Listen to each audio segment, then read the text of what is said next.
And then meron tayong tinatawag na quick actions. So ano yung pwedeng gawin natin? Sa quick actions natin, ito yung pwede natin gawin. Pakita ko sa inyo yung mga options natin.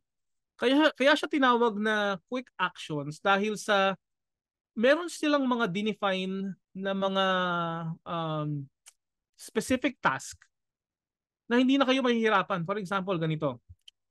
Meron tayong image dito. Iko-command D, Control T ko lang ha. Control D. Wala akong nakaselect.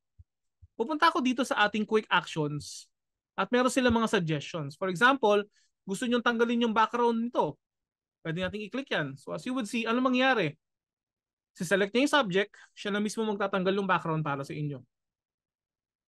O, na-mask na siya, di ba? Ang kita nyo? Bakit natanggal yon? Nandito yung ating nandito yung ating masking.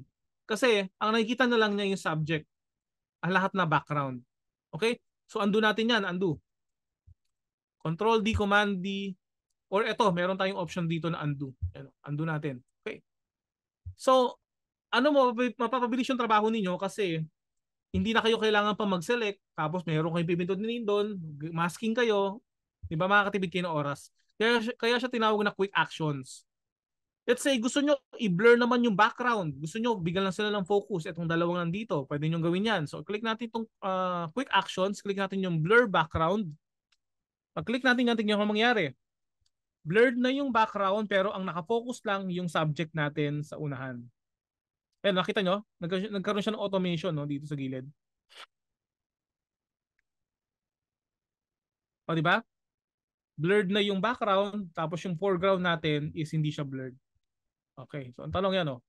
Kung napansin nyo, yung konting ano lang, konting discrepancy lang.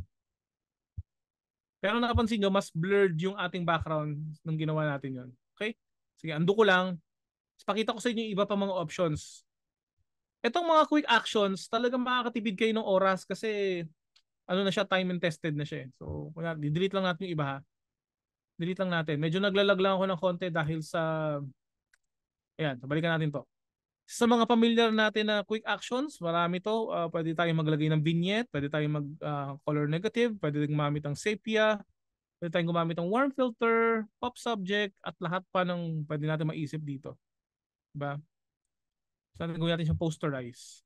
Click natin yan. Tingnan nyo, diba? Posterize na siya. Ano pong minimum system requirements for Photoshop on the web po? If you can run the recent web browsers, pwede nyo gamitin to. Basta gumagana yung web browser ninyo, pwede nyo magamit itong Photoshop on the web. Hindi siya nangangailangan ng ano, ng graphics card, hindi siya nangangailangan ng uh, malakas na CPU.